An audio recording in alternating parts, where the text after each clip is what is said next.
د هیلو وړانګه رادیويي ډرامه د ټولو د کامیابی او خوشحالۍ ملګری.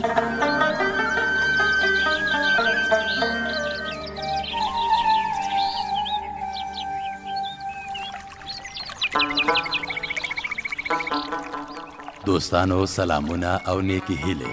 تاسو د ډرامې په تیره برخه کې واوریدل چې ملالۍ د ځان ساتنې، پاکۍ او صفایي په هکله تل اندېښنه کوله او فرزانې بیا د ډاکټر په مشورې صدیقې ته وویل چې شبنم باید خپل ځان ښه وساتي، څو هم خپله شبنم او هم یې راتلونکی ماشوم روغ اوسي.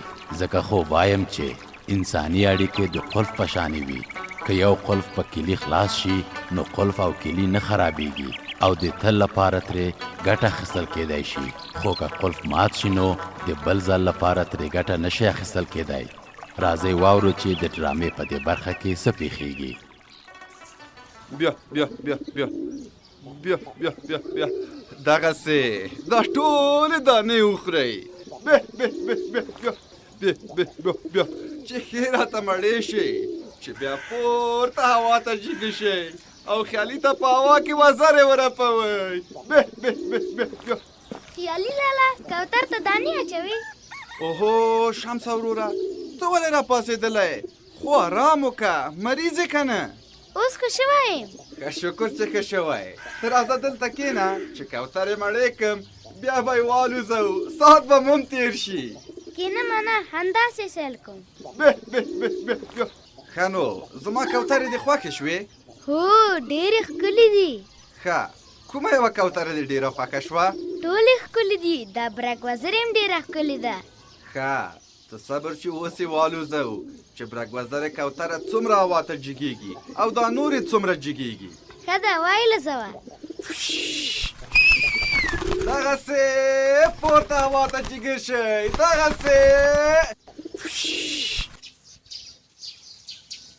شمسه وروره، څه ده ویل؟ راسه د بام له دغې څنډې د کوترو سیل وکړه چې سمې درته ښکاره شي، وبه ګورو چې ستا برګ وزرې څومره هوا ته جګېږي. ښه ده درځم. راځه شمسه راځه. وی شمسه، تا او خیالي ولې بام ته پورته شوي یاستئ؟ دواړه راښکته شئ. یاله مورې څه ده ویل؟ مور دې جار شه، ته خو مریض یې، ولې راپاڅېدلی؟ مورې اوس ښه شوی یم. مورې ما هم ترې پوښتنه وکړه، ویل یې چې اوس ښه یم. خدای دې ښه کړي زویه. شمسه دوا دې خوړلې؟ هو نور دوا مې خلاصه ده، ایله 2-3 ګولۍ پاتې دي. خو هغه پاتې ګولۍ به م خورې. خو اوس روغ جوړ یم. نه شمسه وروره، دا د ښه کار نه دی کړی. تا ته ډاکټر نه وویلي چې دا ټوله دوا به دې په خپل وخت خورې او نه به یې قضا کوې؟ هو دا خو راته ویلي وو، خو نه زویه، د ډاکټر په خبرو کې به خو نه راولې. تاسې راځئ چې زه درته دوا راواخلم. شمسه درځه، څو پورې به کوترې په هوا کې چکرې وکړي او ته به دې دوا وخورې. مورې دا راغلم.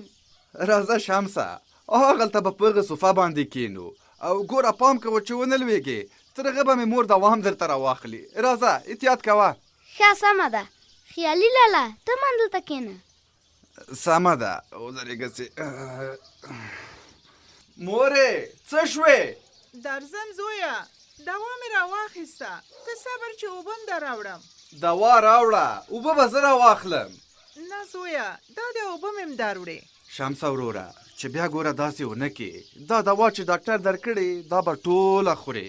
خورم یې، خو دا ګولۍ ډېرې ترخې دي. وی زویه داسې مه وایه، که ګولۍ ترخې دي د مرض لپاره خو ښې دي. که بد مې وویل؟ نه مورې ته ښه وایې، سخت مرضونه په ترخه دوا ښه کېږي. شمسه زویه دا خولې ته واچوه چې زه اوبه م درکم. سمه ده مورې. زویه دا اوبه م ورپسې وڅکه، روغ و جوړ به شي. سمه ده مورې. شکر.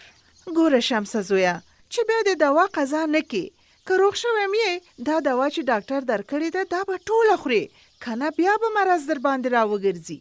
سمه ده مورې.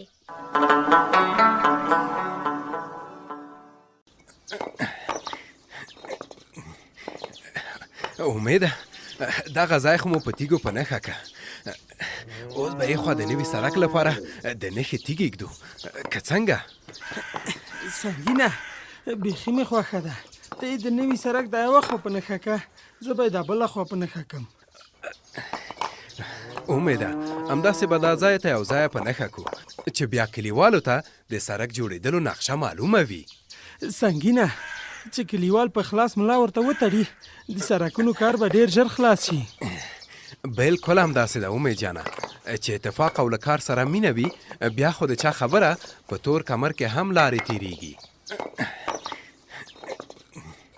اوهو هغه دوه یاران خو ډېر خوشحاله را روان دي څوک یادوي امیده عاشق او چنارګل له عاشق سره خو چرګ هم په غېږ کې دی لکه چې بیا د ژرندې پیتاوي ته میله جوړوي که څه نه پوهېږم ته صبر چې پوښتنه ترې وکړو عاشقه لکه چې بیا میله جوړوئ که څه خبره ده چې چرګ مو راخیستی او خوشحاله روان یئ نه امیده ګله میله نه جوړوو خو دې چرګ ډېره ناسماني وکړه یو ځلې منډه کړه نږدې و چې ځان د ځنګله چرګانو ته ورسوي ښه نو بیا مو څنګه بیرته راونیوه دغه یار چنارګل مې د ژوندی وي وایم په هوا مرغ هم ترې نه خلاصېږي چرګ خو لا پرېږده وایم کور مو له غلې ډک شه امید او سنګینه تاسې څنګه په دې شاړه ځمکه کې د تیږو څلي جوړوئ چنارګله دا د نوي سړک د تېرېدو لپاره ځای په نښه کوو یاره زه خو وایم چې دا وړۍ به سړی نه شي کور دې له غلې ډک شه هسې ځانونه مه ستړي کوئ ولې به سړی نه شي کور دې له غلې ډک شه خو کلیوال وایي چې هسې نه د چا آباده ځمکه یا باغ په سړک کې راشي نه داسې به نه کېږي سړک موږ په داسې ځایونو کې تېروو چې د هیچا ځمکې او باغ ته تاوان ونه رسیږي ښه دا هم در سره منو خو زما او د چنارګل په زړه کې بیا یوه خبره شته چې کله کلیوال سړک جوړوي زموږ خبرې به هم مني ستاسو کومه خبره به مني ګوره اول خو به زما د سلمانې تر دوکانه به سړک تېرېږي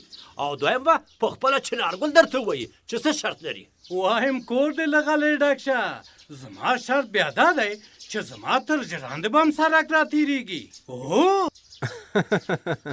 دا خو اسانه خبره ده دا خو به وشي خو چې اوس ټول کلی په اتفاق په سړک کې کار وکړي داسې نه چې یو دوه ورځې یا شر وکړي بیا ترې پاتې شي سنګینه خبره دا ده چې کلیوال دا هم وایي چې ولې موسسه نه راته جوړوي د سړک کار کلیوال کولی شي که موسسه یا بل داسې بنسټ له کلیوالو سره مرسته کوله نو د ګټې وټې نور کارونه به پې وکړو سنګین ډېره ګل خبره وکړه که مؤسسه یا بل خیریه بنسټ مرسته کوله د پاکو اوبو په برخه کې دې وکړي د کلي صحي کلینیک دې پسې پراخ کړي داسې نور د خیر کارونه شته چې ترسره یې کړي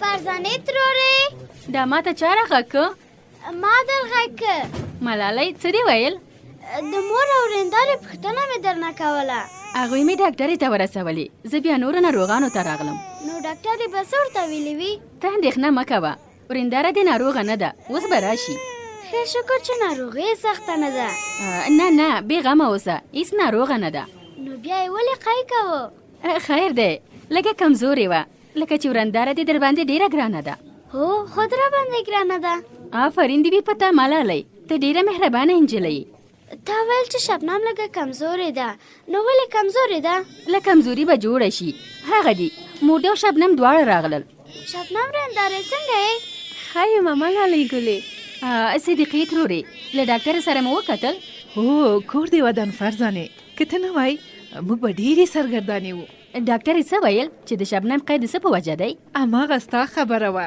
ډاکټر ویل چې شبنم امیدواره ده ښه شکر خدای دې د ښکلي ماشوم مور کړي امین ملالۍ اوس خو پوه شوې ما درته ویلي وو چې ورېندار دې ناروغه نه ده ښه شکر چې ناروغه نه ده شبنم ډاکټر څه دوا هم درته ولیکله هو د کمزورۍ یو څه دوا یې راته ولیکله یو رقم ګولۍ دي فولیک اسید ورته وایي که څه یې ویلې چې دا به د ورځې یوه ګولۍ خورې ښه ډېر ښه دا ګولۍ د امیدوارو میندو لپاره ډېرې ښې وي د چا چې وینه کمه وي هغه هم پوره کوي ډاکټرې نور هم ډېرې خبرې ورته وکړې د ډاکټرې ټولې خبرې ښې په غوږ کې ونیسئ شبنم پام دې وي چې ډاکټر یې څه درته ویلي دي هره خبره په یاد ساته سمه ده فرزانې ډاکټر ورته ویل چې ډېر به ځان نه ستړی کوې آرام به کوې او ښه خواړه به خورې. ډاکټر یې خبر ته ویلي دي. ګوره صدیقې ترورې، تاسو هم په شبنم ښه پام کوئ. یو امیندوارې مور ته پکار دی چې په ورځ کې څو ځلې ښه خواړه وخوري. فرزانې ته بېغمه اوسه. د ډاکټرې ټولې خبرې به په ځای کوو. که بېغوري وشي بیا خو مور او ماشوم دواړو ته ضرر رسیږي. شاغه قربان څه دی ویل استاد فیروزه؟ دا مې ویل چې موټر ډک دی که نه؟ استاذه موټر خو په ډکېدو ډک وبوله، خو څه هم چې دا سورلۍ د خښتو غوندې سره کېني نو بیا به یو 2-3 کسه نور هم ورپورته کړو. که بد مو ویل؟ څه ووایم، ته ګیلنر یې په خپله ښه پوهېږې. استاده ورځه نور حرکات وکړه چې ناوخته کېږي.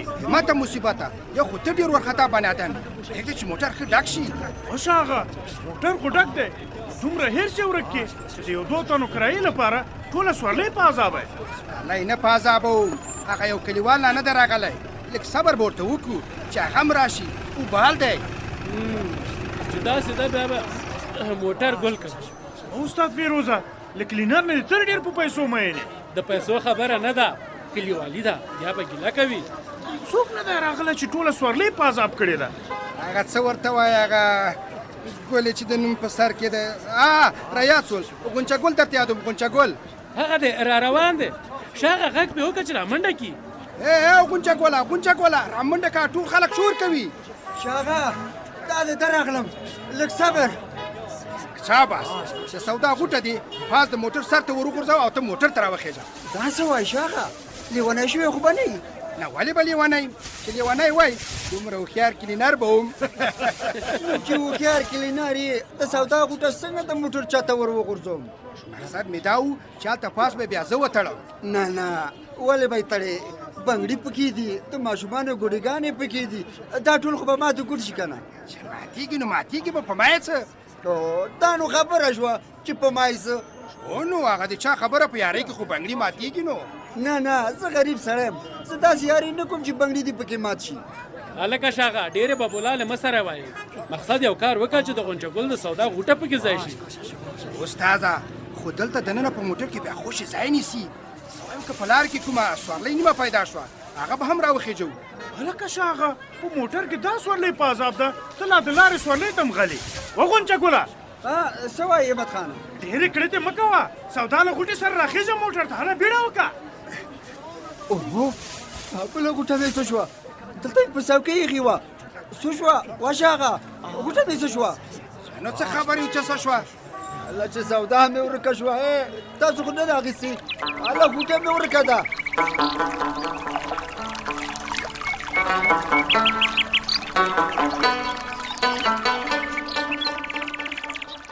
هو درنو دوستانو، تاسو واوریدل چې زما اوسیدونکو د خپل کلي د آبادۍ او ودانۍ په موخه په خپله لاس په کار شول او د کلي د سړک جوړېدو ته یې حشر وکړ.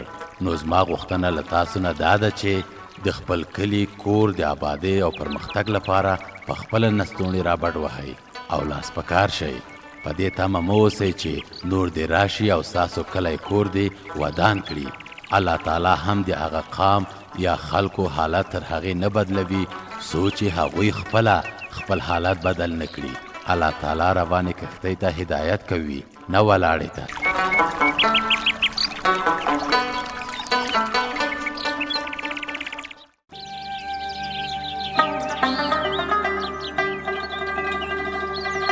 د هیلو وړانګه رادیویي ډرامه د ټولو د کامیابی او خوشحالۍ ملګری.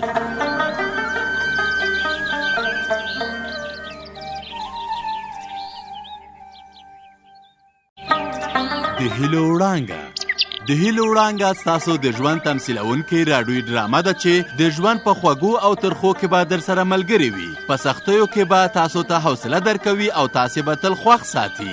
دغه ډرامه په پرله پسې توګه په ټول هیواد کې خپریږي. د هیلو وړانګه هغه راډیویي ډرامه ده چې د تفریح او خوښۍ ترڅنګ تاسو ته ګټور پیغامونه هم درکوي. دغه راډیویي ډرامه په پرله پسې توګه په ټول هیواد کې خپریږي.